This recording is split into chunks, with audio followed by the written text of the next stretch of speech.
아슈TV 구독자 여러분 반갑습니다. 오늘 실내에서 이렇게 뵙게 됩니다. 아슈TV 각도영 인사드리겠습니다. 오늘 요즘에 전국적으로 아파트 경매 건수가 4년 만에 최대치로 지금 올라갔다라고 하더라고요. 실수요자분들이 그 감심이 경매 시장으로 빠르게 옮겨가고 있다라고 얘기를 하는데, 특히 토지 거래 허가구역 같은 경우는 아파트 내 낙찰률 자체가 100%를 훌쩍 넘었다고 합니다. 그래서 반대로는 유찰 물건이라든지 이런 것들이 계속 증가하는 부분도 있고요. 그래서 앞으로 막대한 경매 물건이 나올 걸로 전망을 해서 오늘 경매 그리고 NPL 전문가시고 부동산 경매 및 실전 투자 교육까지 활발하게 활동 중이신 김동수 박사님 모시고 한번 이 시간을 하려고 합니다. 안녕하십니까. 반갑습니다. 센 경매를 운영하고 있는 김동수 박사입니다. 오늘 박사님과 정말 다양한 분야에서 지금 경매 교육을 하셨기 때문에 이런 어떤 경매 시장이라든지 오늘 투자자분들 그리고 구독자분들한테 경매 시장은 어떻게 될 건지, 그리고 투자의 유의점 이런 것들을 한번 체크해 주시면 좋을 것 같습니다. 예, 알겠습니다. 네. 올해가 2025년이잖아요. 예. 25년도에 어떻게 보면 경매 시장이 많이 열린다라고 얘기하긴 하던데 어떻게 보십니까? 예, 지금 2024년도부터 해서 경기가 상당히 안 좋아지고 있습니다. 경매 입찰가나 뭐 낙찰가, 낙찰률이나 이런 것들 같은 경우는 경기가 좋으면 많이 입찰을 하고 낙찰가율도 상당히 높고 이렇게 하는데, 경기가 안 좋아지게 되면 일반 사람들이 경매장에 잘 안 가요. 아, 그죠. 예, 그래가지고 낙찰가율이나 뭐 입찰 금액이나 이런 것들이 상당히 많이 다운됩니다. 그래서 우리 이제 투자하는 전문가들은 경기 좋을 때는 수익이 거의 없습니다. 왜? 그렇죠. 높게 낙찰되기 때문에. 그래서 수익이 없어가지고 투자를 잘 못해요. 그런데 그렇구나. 경기가 안 좋아지게 되면 일반 사람들이 경매장에 안 갑니다. 우리 경매 속설에 경매장에 아기 울음소리가 들리면 절대 경매하지 마라. 아기 울음소리가 예. 들려요. 그런 속설이 있어요. 누구나 다 경매장에 간다는 거예요. 그래서 애기도 없고 경매장에 가서 입찰하기 때문에 아무래도 낙찰 금액이 상당히 높을 수밖에 없다 이렇게 보시면 됩니다. 그렇구나. 그런데 지금은 이제 일반 사람들이 안 가니까 아무래도 입찰 금액이 상당히 낮아요. 수익률이 상당히 높은 이런 상황이 됩니다. 그래서 우스갯소리로 저는 이제 강의하기 때문에 경기가 좋을 때는 많이 배우러 와요. 그렇기 때문에 이제 강사료로 해서 이렇게 수익을 올립니다. 그러네요. 그런데 경기가 안 좋아지게 되면 사람들이 안 배워요. 그렇죠. 실제적으로는 안 좋을 때 투자를 하셔야 되는데 안 배워가지고 지금은 이제 실제로 투자하면서 수익률로 해가지고 지금 수익 올리고 있습니다. 그러시구나. 저도 안 그래도 경매 쪽은 관심이 많이 가더라고요.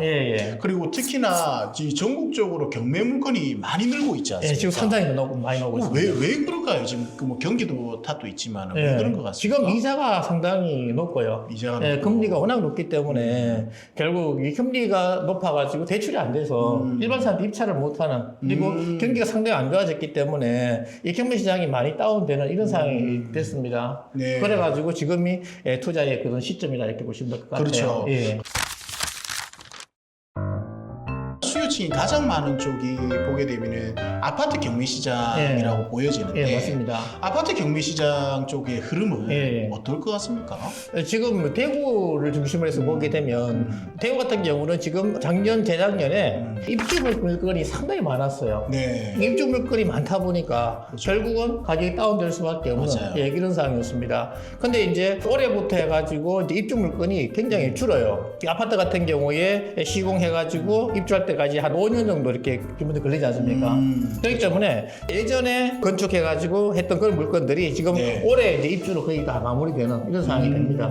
그런데 그 이후부터는 건축 자체가 우리 시장님께서 다 막아버렸어요. 그래가지고 재개발, 재건축 자체가 지금 안 되는 그런 상황입니다. 그래서 앞으로 2, 3년 뒤에는 가격이 올라갈 수 있는 여지가 상당히 많지 않겠느냐. 맞습니다. 그래서 지금은 경기가 굉장히 안 좋은, 낙찰 금액이 상당히 다운되고 매매 가격도 많이 다운되기 때문에 지금이 올해가 저는 투자 시점이라고 강력하게 주장합니다. 저도 그 말씀에 박사님 말씀에 진짜 공감이 되는 부분이 지금 현재 금리가 그래도 4월부터 요즘 좀 떨어졌지 않습니까? 예. 가상금리 0.25%가 예. 떨어지면서 예.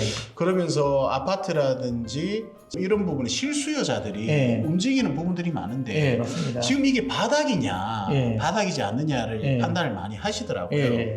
근데 저도 개인적인 생각에 예. 이제 정부 정책이 나올 거고 예. 미분양 대책이 나올 거고 예. 하다 보니까 지금이 어떻게 보면은 주택을 사는 가장 저점이 아니겠는가 생각이 들거든요. 예. 그래서 지금 부동산으로 봤을 때는 뭐 일맥상통한 느낌이지만 예. 경매로 지금 보게 되면 조금 더 싸게 살 수 있다. 맞습니다. 시세보다. 예, 예. 그런 게 장점이지만 예. 좀 리스크라든지 단점은 뭐가 있을까요? 예, 일단 경매는 그 저렴하게 우리 대표님 말씀과 같이 저렴하게 살 수 있다는 그런 큰 장점이 있습니다. 그리고 이렇게 한 질문 한번 드려볼까요? 네. 예, 우리 매매가 안전하다 생각하십니까? 경매가 안전하다 생각하십니까? 저는 개인적으로는 예. 경매에 관한 부분은 지금도 아직 예. 공부 중이어가지고 예. 매매가 바로바로 거래를 하기 때문에 예. 안전하지 않을까를 예. 생각을 하고 있습니다. 아, 그렇습니까? 네. 대부분 그렇게 생각을 다 하셔요. 네네네. 매매가 안전하다 이렇게 네. 생각을 하시거든요. 근데 이렇게 한번 가정들을 해보면요. 네. 자, 아파트 10억짜리가 있습니다. 아파트 10억. 예, 그 소유자가 A라는 사람한테 계약을 했어요. 10억에. 네네네. 그런데 B라는 사람이 나타나가지고 네. 야, 내가 12억 줄게. 12억 줄게. 내 나한테 소유권 넘겨도 어. 이 사람은 A 같은 경우는 이제 계약금도 들어가고 중도금도 들어간 상황입니다. 예, 아니면 계약금. 잔금까지 다 들어간 상황이에요. 그죠. 그런데 B가 나타나가지고 12억 줄 테니까 네. 나한테 넘겨도 네. 그러니까 소유권을 잃어넘기를 B한테 해줘버렸어요. 그게 자, 되면 어떻게 소유권이 됩니까? 누구한테 갑니까? 소유권은 B한테 가는 거죠. 예, B한테 가는 그런 상황이 네네. 된다는 거예요. 그럼 A의 계약금과 중도금은 어떻게 되는 거죠? 예, 끊지 문제가 발생하는 거예요. 그래서 이 사기가 이제 치는 그런 상황이 됩니다. 그래서 한 물건 가지고 여러 사람한테 계약을 하고 중도금 받아가지고 이 사기 치는 그런 일들이 빈번하게 지금 일어나고 있다는 거예요. 분양권도 그렇지 않습니까? 맞습니다. 한 분양권 가지고 여러 사람한테 계약을 해가지고 맞습니다. 계약금 중도금 받고 날라는 이제 이런 상황이 벌어질 수 있다는 거예요. 그래서 매매는 항상 이런 위험성이 있습니다. 네. 그래가지고 저는 계약금, 중도금, 잔금을 최대한 기간 줄여라. 그렇죠. 길게 그렇죠. 늘려가지고 했다가 소유자가 사기칠 수 있는 맞죠. 그런 맞습니다. 상황들이 상당히 발생할 수 있는 여지가 많다. 그래서 저는 말씀드리는 것이 경매는 국가에서 하기 때문에 그런 것이 없다는 거예요. 그래서 경매가 나름대로 안전하다. 왜? 사기를 안 치니까 국가에서. 그러네요. 예. 국가는 지금 현재로 매매 거래되는 게 원채널로 운영을 하지만 그렇죠. 경매는 예. 근데 실질적으로 민간 매매권 예. 같은 경우는 예. 민간이 다양한 채널로 지금 그렇죠. 들어갈 수가 있는 예. 그 스토리가 있기 때문에 그렇죠.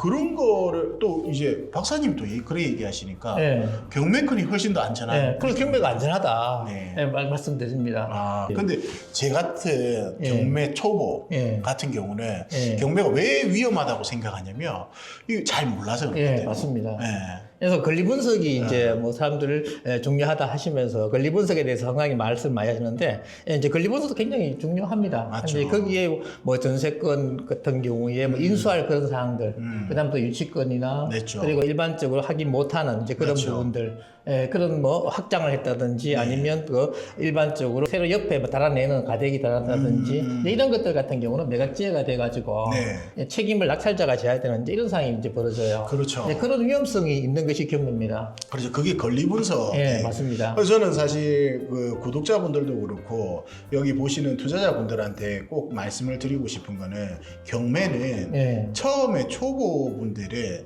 전문가분들과 함께 네. 하시는 게 예. 안전하지 않겠는가 그런 생각을 좀 많이 하게 됩니다. 예. 네.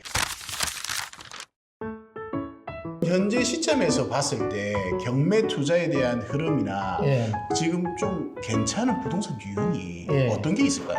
지금 뭐 제일 많이 거래하는 것은 이제 부동산은 아파트가 되겠죠. 아파트. 예, 아파트가 아무래도 네. 털기는 손쉬우니까. 그렇죠. 상금성이 손쉬우니까. 그렇죠, 빠르니까 그렇죠. 네네. 아파트를 이렇게 많이 이렇게 하십니다. 네, 네. 근데 이제 저는 아파트보다도 네. 이 토지 쪽을 좀 많이 보라고 이렇게 이야기를 해요. 토지? 예. 땅은 배신 안 한다. 그렇죠. 다른 절대로 배신하지 않고. 네네. 그리고 어떤 분들은 이제 아이고 시골에 인구도 많이 줄고 하기 네. 때문에 토지 가격이 다운된다 이렇게 생각하시는데 네네. 부동산은 항상 이렇게 움직입니다. 생물이에요. 네, 맞죠. 근데 항상 우상향으로 이렇게 움직여요. 네. 그래서 이 투자해 놓게 되면 결국 나중에 시간 지나게 되면 수익이 상당히 올라간다 생각합니다. 요 최근에 제자분 중에 이분 같은 경우는 이제 의사 선생님이신데 네. 여기 만촌 우리 그 이군 사령부 옆에 네. 예, 거기에 토지를 제가 받았어요. 아. 거의 평당 한 170만 원 제가 받았거든요. 아. 근데 이번에 이제 이군 사령부에 거기에 경북대학교 뭐 병원이 들어온다고 합니다. 그래서 네. 이번에 군의로 5개 부대가 나가면서 맞아. 그 오늘 뉴스에도 뉴스에 났습니다. 어저께 뉴스에 나갔거든요. 네네네네네. 그래서 나가고 나서 그 후적지 개발로 이제 우리 시장님께서 경북대학 병원을 거기에 넣는 걸로 뭐 치대나 이런 것들이 다 거기에 들어가는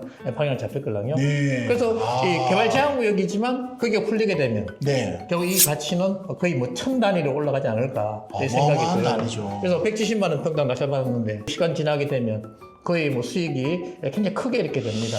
아니 저는 사실 박사님이 이렇게 또 교육 사업을 많이 네. 하시고 네. 하시지만은 우리 아쉬워 구독자분들한테 매물 정보라든지 예. 어떻게 보면 권리 분석이라든지 그런 부분들에 대한 부분을 추천하거나 컨설팅을 좀 해주셨으면 좋겠어요. 그런 것도 뭐 충분히 가능하죠. 네네네. 뭐 오시면 제가 네. 그냥 승진승의껏 열심히 네, 맞습니다. 우리가 저를 만나가지고 네. 큰 네. 복이라고 생각합니다. 저는요. 여기 네. 가면 결국 한 번 부동산 실패하게 되면 몇 천만 원, 몇 억이 날아가는 그런 상황이 되지 않습니까? 네, 맞습니다. 저 같은 경우도 이 기획부동산에 속아가지고 우리 아시는 분이 원주 그 옆에 둔내가 있거든요. 네네네. 행성이라고 네네. 행성군인데 거기 있지 않습니까? 그 둔내 여기 들어선대요. 그래가지고 거기 옆에 땅이라면서 저한테 소개를 했어요. 그래서 제가 같이 가서 이렇게 보고 했었는데 네. 그래서 저는 앞에 있는 그 괜찮은 평지 땅이라고 생각을 했습니다. 네네네.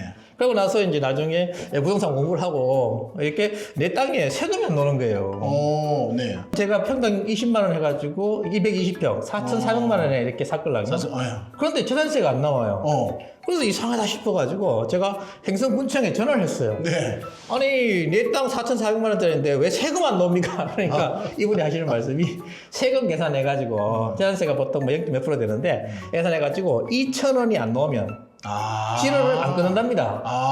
그럼 내 땅이 2,000원도 안 나오는 그런 땅이라는 거예요. 엄마야. 제가 4,400만 원 투자했는데. 그러니까. 몇백만 원도 안 한다는 소리입니다. 쉽게 말해서. 평당 2,000원도 안 한다는 거예요. 평당 뭐 2,000원 정도 할까 모르겠어요. 그래서 그런 땅을 저한테 아시는 분이 소개한 거예요. 그래서 저는 참 순진하니까 모르고 이렇게 샀거든요. 네. 나중에 위성 사진을 딱 찍어보니까 산 정상, 뒤에 큰 높은 산이 있는데 그 정상에 딱 찍히는 겁니다. 정말은 좋겠네요. 그런데 산 정상에 뭐 이거 거래가 되겠습니까? 그러네요. 어떤 분은 저한테 그러더라고요. 그 원장님 그거 팔았습니까? 제가 팔려면 어떻게 되겠습니까? 또 사기를 쳐야 돼요. 그렇죠. 제 양심상 사기를 못 치겠더라고요. 그죠. 지금도 산 정상 땅 가지고 있습니다. 그래서 제가 늘 말씀드리는 것이 절대 사람 믿고 하지 마라. 그죠, 맞습니다. 사람 진짜로. 믿고 투자하면 정말로 망하는 지름길이다 이렇게 보시면 됩니다. 그래서 오죽하면 아버지도 믿지 마라, 부모도 믿지 마라 이야기해요. 그러니까 부모의 뭐 인격이나 이런 것들 믿지 말라는 게 아니고 부동산 아는 그 지식, 부모가 아는 지식 이걸 믿지 마라 이렇게 이야기하는 거예요. 그래서 맞습니다. 옛날에 저와 같이 활동했던 친구인데 원장님 땅 좀 받으세요 그러는 거예요. 그래 가져와라. 어떻게 된 건데? 아버지가 목욕탕 하시면서 목욕탕에 그 이발을 하시고 하시면서 관리해주면서 돈을 버는 거예요. 그래서 그 돈 4천만 원과 그리고 이 친구한테 아들을 돈 보내 해서 4천만 원 해가지고 아들 이름으로 산 거예요. 이 땅을 받으려고 하는 거예요. 그래서 보니까 포항 지역의 공원 지역 안 땅인 거예요. 그래서 정말 부모도 믿지 마라 이렇게 이야기하는 겁니다. 누구도 믿지 마라. 맞습니다. 누굴 믿어야 됩니까 그러면? 박사님을 믿으면 서류를 믿어. 저도 믿지 말라 말씀드립니다. 저도 믿지 마라. 서류를 믿어라. 그래서 맞습니다. 공부를 해가지고 정확하게 알고 내 서류를 보고 판단해서 내가 해야 되지. 그렇지 않으면 이렇게 손해 볼 수가 있다. 맞습니다. 경매도 마찬가지입니다. 법인 투자자와 개인 투자자의 어떤 직접적인 차이가 뭐가 있을까요?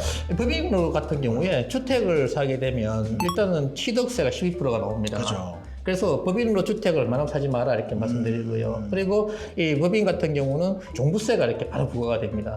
그래서 이 종부세가 보통 감정금액의 공시가 금액의 뭐 3%에서 5% 이렇게 법인 같은 경우 되거든요. 그렇게 돼버리면 이 종부세까지 해가 굉장히 큰 돈이 돼버려요. 그렇죠. 세금적인 부분. 저는 법인으로는 주택 같은 경우는 하지 마라. 그리고 이제 상가 같은 경우는 네. 괜찮으니까 상가 쪽이나 상가 쪽 아니면 이제 농지 같은 경우도 법인 같은 경우 농지를 못 삽니다. 지정을 못 하지 농지증을 못 만들기 때문에. 맞습니다. 그래서 농업법인 같은 경우는 농지증 만들어가지고 가능하거든요. 맞습니다. 그러니까 농지가 안 되고. 맞습니다. 그래서 결국 법인 같은 경우는 상가 건물 쪽으로 가는 것이 좋지 않겠나 그럼 생각합니다. 나눠서 정리하면은 주거는 개인적으로 가더라도 그렇죠. 개인적으로 가는 것 그다음에 어떻게 보면 예. 수익형 상품들 같은 거 상가나 예. 근린생활시설 같은 경우는 예. 어떻게 보면 법인으로 가는 그렇죠. 법인으로 하도 괜찮습니다. 조금 예. 괜찮다라고 말씀해 주시는 것 예. 같아요.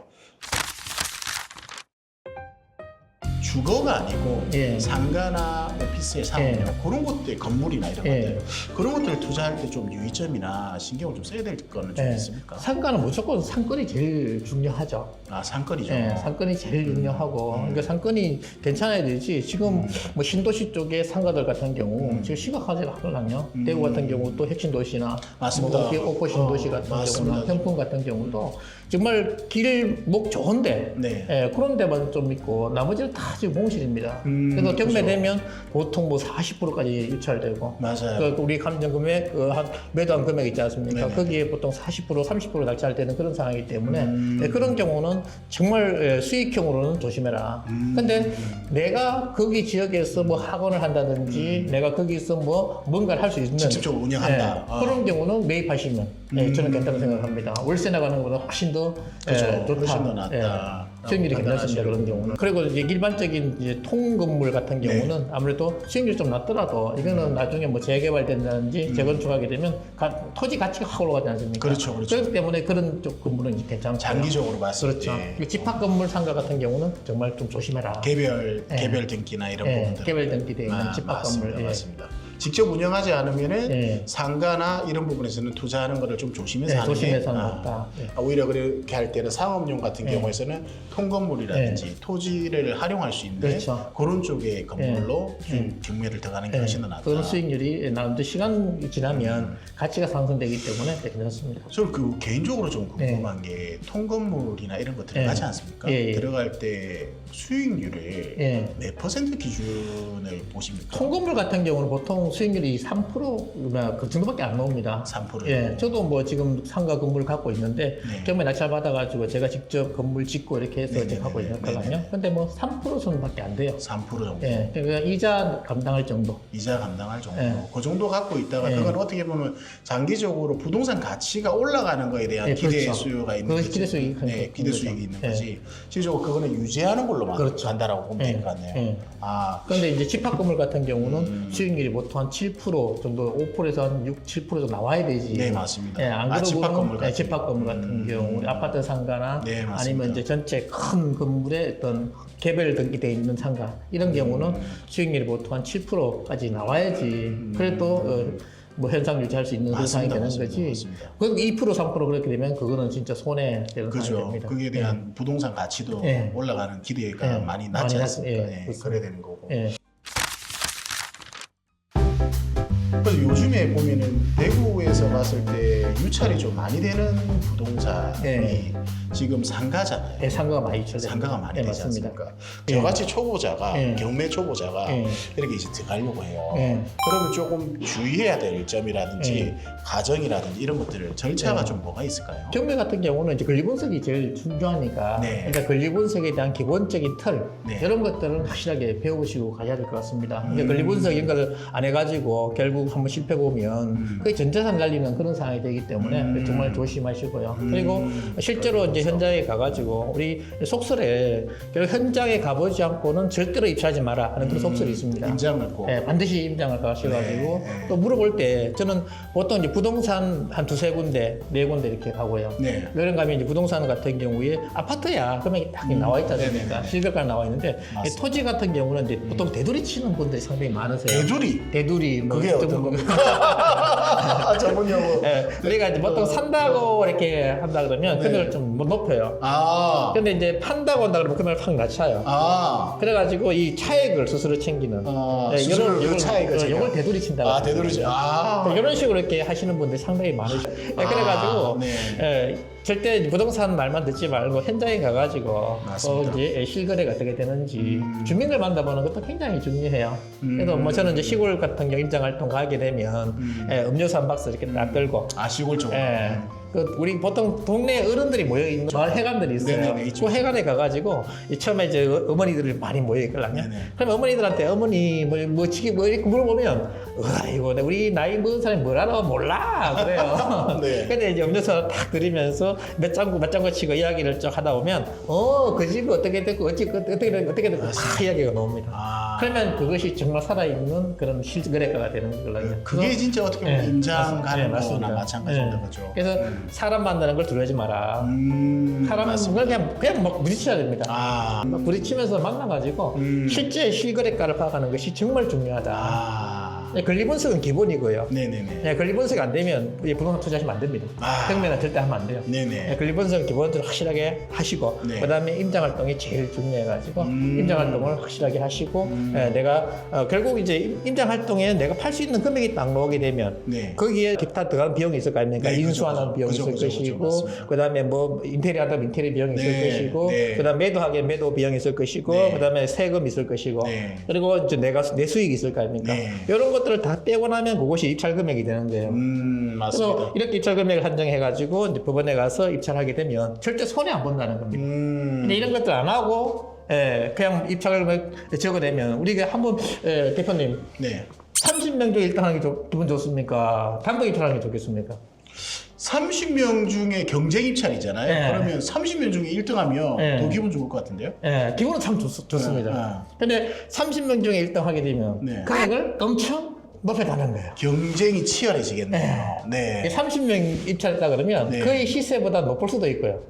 시세보다 낮을 수도 있습니다. 맞네요. 우리 보통 이제 전봇대에 가면 이렇게 70% 낙찰 받아드립니다. 그래서 컨설팅 하시는 분들이 많이 붙이지 않습니까? 붙여가지고 이렇게 가게 되면 뭐 계약금 걸고 해가지고 이분들은 무조건 낙찰 받아야 돼요. 맞아요. 그러면 무조건 높게 쓸 수밖에 없습니다. 맞습니다. 또 금액 딱 맞춰준다 그러면 맞지. 저는 만약에 법원 앞에 돗자리 딱 깔고 실제로 금액 맞춰줍니다 하면 저는 100만 원 드리고 그 상담을 할 겁니다. 그죠. 그러면 수십억을 끌 수 있을 거예요 정말요. 그렇죠. 근데 그렇게 하시는 분이 없어요. 왜? 아무도 몰라요. 모르죠 아무도. 이건 못 맞춥니다 이거는. 맞아요. 경쟁이 치열할수록 결론적으로는 싸게 살 수 없다. 그렇죠. 근데 경쟁이 치열하지 않는 물건은 싸게 살 수 있다. 그렇죠. 그러니까 저는 단독 입찰을 좋아합니다. 근데 이제 저한테 도와달라고 부탁하시면 제일 전 두려운 것이 단독 입찰이 제일 두렵습니다. 와. 대표님이 저한테 문의했는데 단독 입찰을 했어요. 기분 좋겠습니다. 기분 좋지 않습니까? 그럼? 한 번 더 유찰도 있긴데 한 번 더 싸게 살 수 있을 건데. 반대로는 그렇죠. 유찰에 대한 부분이 있으니까. 그렇죠. 이 말이야 나를 속여가지고. 그러네요. 여러 가지 근데 포지션 보니까 저도 지금 경매를 박사님 통해서 사실 공부를 좀 하고 있는데 정말 근데 단순하지만 절대 단순하지 않고 그리고 이런 권리 분석 그 다음에 임장 가는 거, 그리고 입찰, 그리고 유찰 되는 거 여러 가지가 신경 써야 되는 포인트는 확실히 많긴 많아요. 맞습니다.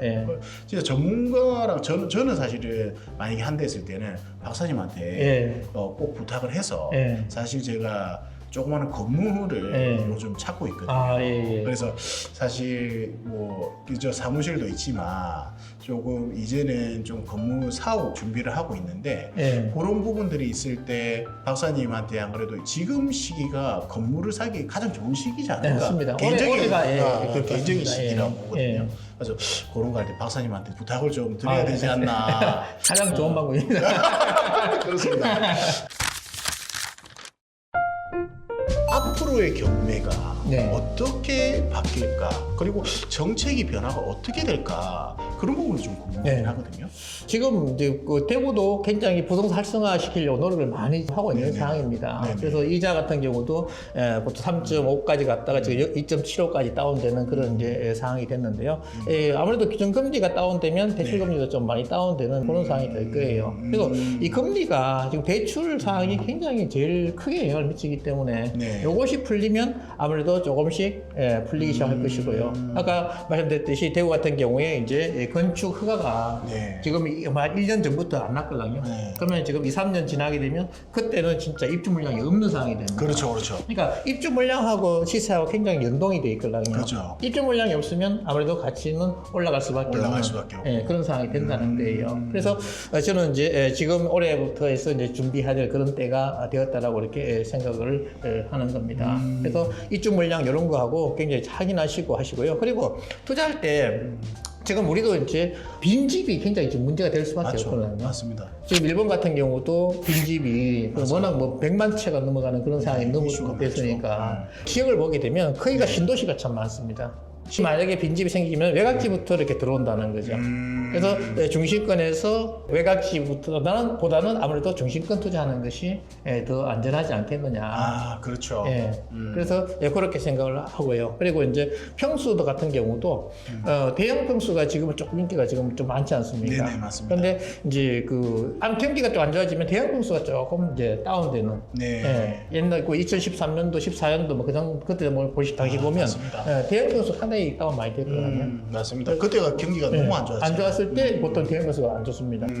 그래서 앞으로 이제 대형 평수 쪽이 조금 더 다운이 될 겁니다. 그러면 그런 쪽에 투자해 놓은 것도 괜찮지 않을까 생각을 하고요. 중심권으로 해가지고 네. 대형 평수 쪽으로 네. 다운이 좀 많이 되는 그런 지역에 투자하시는 것도 상당히 괜찮지 않을까. 그렇구나. 예. 그리고 어떻게 보면 구도심 예. 쪽에 지금은 투자를 하는 게 리스크는 예, 줄수 좀 더, 있는 예. 그리고 대형 평대가 좀 더 낫다라는 예. 판단을 하시는 예. 거예요. 아, 그렇구나. 최근에 그러면은 경매를 쭉 보시다가 예. 가장 좀 사례가 좀 핫했다라는 좀 사례가 좀 있을까요? 지금 아파트 쪽으로 지금 달수구 쪽이 좀 많이 좀 다운돼 있는 달수구 그런 쪽. 지금 상황입니다. 네네네. 그래서 다운 많이 됐고 이제 수성구 쪽은 다운됐다가 지금 좀 거의 보합 상태로 보합 이렇게 된 상태로 상태고요. 된 동구 같은 경우도 지금 그런 이제 상황이거든요. 그래서 지금 이제 그 투자를 했다가 지금은 이제 그 좀 버텨야 되는 그런 상황이 지금 됐거든요. 그러니까 워낙 거래가 탁 다운되는 이제 멈춰 있는 이제 그런 상황이다 보니까 네. 결국 그런 쪽의 분들 같은 경우는 지금 고생을 좀 많이 하고 있죠. 그리고 네. 물건도 보면 연끌 하시는 분들이 지금 상당히 지금 고생을 많이 지금 하시고 연끌이 계시거든요. 그러니까요. 지금 네. 왜냐하면 이자를 내야 네. 되는 상황이고 네. 경기도 안 좋고. 그렇죠. 그러니까 이분들이 계약할 때는 이자가 보통 3%였던 해가지고 이렇게 네. 고정금리로 했다는 거예요. 네네네. 근데 이걸 고정금리가 지금 3년에서 5년 지나고 나서는 변동금리로 바뀌는 그런 상황이 바뀌죠. 되어버려요. 네. 그러면 이제 원금하고 이자까지 갚고 나가게 되면 이 감당이 안 되는 겁니다. 그렇죠. 그래가지고 그런 물건들이 지금 상당히 많이 나오고 있거든요. 이런 물건들이요. 그걸 매스컴에서 봤는데 지금 2분기죠. 예. 2분기에서 3분기 사이에 예. 경매 물건이 막대하게 쏟아진다고 많이 지금 나오고 있습니다. 얘기한다고 하더라고요. 예. 그런 부분들이 사실 또 어찌 보면 연끌하셨던 분들 같은 경우는 정말 힘들어서 예. 내는 경우겠지만 예. 근데 반대로는 지금 내 집 마련을 아직 못했거나 예. 그런 분들한테는 예. 가장 지금 적기 지금 굉장히 좋은 기회가 되죠. 그죠? 예.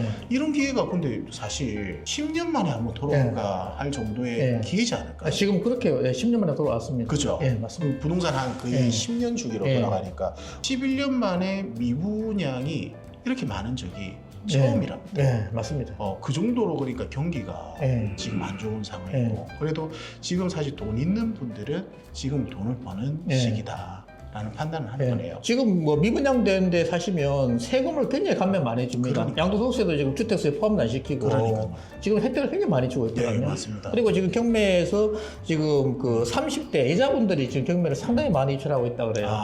네, 30대 여자분들 특징이 뭐겠습니까? 결국 대출을 잘해준다는 거예요.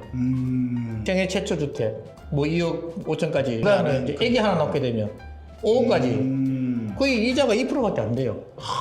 그러니까 이거는 뭐 그저입니다. 그러니까요. 제가 뭐 보통 5% 6% 쓰고 있는데 2% 같으면 그저걸랑요. 맞죠, 네, 맞습니다. 그래서 이분들이 지금 경매 시장의 가장 큰 주 고객이 돼버렸어요. 30대 여자분. 이분들이 굉장히 지금 많아요. 실용부라든지 네, 맞습니다. 예. 그런 쪽이네요. 예. 입찰자들을 이렇게 파악해 보면 제일 많아. 20대, 30대가. 아, 그렇구나. 아, 경매 정말 근데 오늘 들어서 정말 유익한 정보들도 많이 듣고 박사님한테 동기부여도 사실 좀 예. 받았습니다. 예. 아, 경매를 더 열심히 해야 되겠다. 예, 해야 됩니다. 라는 생각도 들고 그리고 지금 시기가 어떻게 보면 투자 적기다라는 예, 생각도 맞습니다. 저도 예. 많이 들고 예. 그래서 오늘 유익한 정보 많이 해주셨는데 아쇼 구독자분들한테 예. 마지막으로 또 하실 말씀 있으시면 예. 한번 좀 해주시면 좋을 예. 것 같습니다. 아쇼 구독자님들 많이 홍보해 주시고요. 우리 아쇼가 대구에서 지금 굉장히 열심히 잘하는 탑 방송이 됩니다. 그렇기 때문에 앞으로 많이 홍보해 주시고 또 여기에 우리 대표님하고 이렇게 일정을 잡아가지고 경매 입찰하기 좋은 그런 물건들 분석해가지고 네. 이렇게 올리도록 하겠습니다. 하여튼 앞으로 관심 가져주시고 또 저는 이제 생경매 운영하고 있으니까 경매에 대해서 공부하시고 싶은 분들은 생경매 오셔가지고 공부하시면 도움이 상당히 많이 될 거예요. 그리고 뭐 수성대학교 경남이공대 이렇게 하고 있으니까 나중에 정규과정도 한번 배워보시면 도움이 많이 될 겁니다. 네. 감사합니다. 오늘 김동수 박사님과 함께 그리고 생경매를 운영하시는 박사님과 함께 경매 시장의 변화와 투자 전략에 관해서 얘기를 나눠봤습니다. 도움이 되셨다면 구독과 좋아요, 알림 설정 꼭 부탁드리고요. 궁금하신 점 있으면 댓글로 남겨주시면 다음 콘텐츠 때 다뤄볼 수 있도록 하겠습니다. 이때까지 영상 시청해 주셔서 감사합니다. 감사합니다. 고맙습니다. 네.